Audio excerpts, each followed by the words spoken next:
தமிழகத்தின் பல்வேறு மாவட்டங்களில் பரவலாக மழை பெய்தது.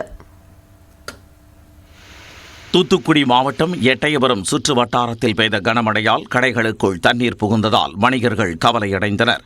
மழை நீருடன் கழிவு நீரும் கலந்து சாலைகளில் பெருக்கெடுத்து ஓடியதால் மக்கள் அவதியடைந்தனர்.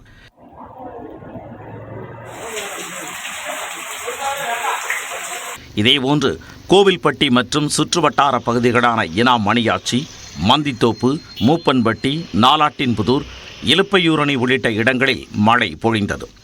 வேலூரில் 2வது நாளாக கனமழை கொட்டி தீர்த்தது. பகலில் வெயில் வாட்டிய நிலையில் இரவு நேரங்களில் பெய்து வரும் மழையால் மக்கள் மகிழ்ச்சி அடைந்தனர்.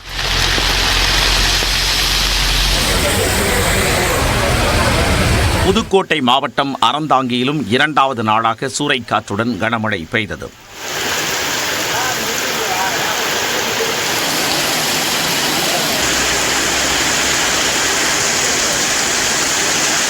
மழை காரணமாக புதுக்கோட்டை பிரகதாம்பாள் கோவிலில் சாமி தரிசனம் செய்ய வந்த பக்தர்கள் வீடுகளுக்கு செல்ல முடியாமல் தவித்தனர். பெரம்பலூர் சுற்றுவட்டார பகுதிகளில் பெய்த மழை மண்ணை குளிர்வித்தது.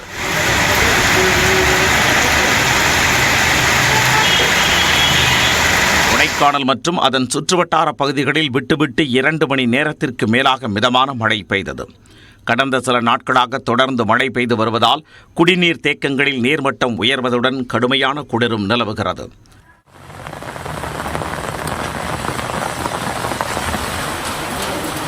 சேலம் மாவட்டம் எடப்பாடி மற்றும் அதன் சுற்றுவட்டார பகுதிகளில் சுமார் 1 மணி நேரத்திற்கு மேலாக பெய்த கனமழையால் சாலையில் தண்ணீர் பெருக்கெடுத்து ஓடியது.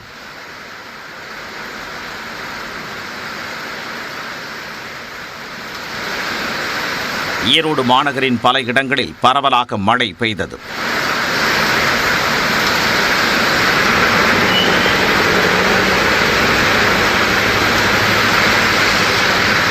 இதனிடையே மேற்கு திசை காற்றின் வேக மாறுபாடு காரணமாக இன்றும் நாளையும் தமிழ்நாட்டில் ஒரு சில இடங்களிலும் புதுச்சேரி மற்றும் காரைக்கால் பகுதிகளிலும் இடி மின்னலுடன் லேசானது முதல் மிதமானது வரை மழை பெய்யக்கூடும் என வானிலை ஆய்வு மையம் கணித்துள்ளது. சென்னை மற்றும் புறநகரில் அடுத்த 24 மணி நேரத்திற்கு ஒரு சில இடங்களில் மழை பெய்ய வாய்ப்பு உள்ளதாகவும் தெரிவித்துள்ளது.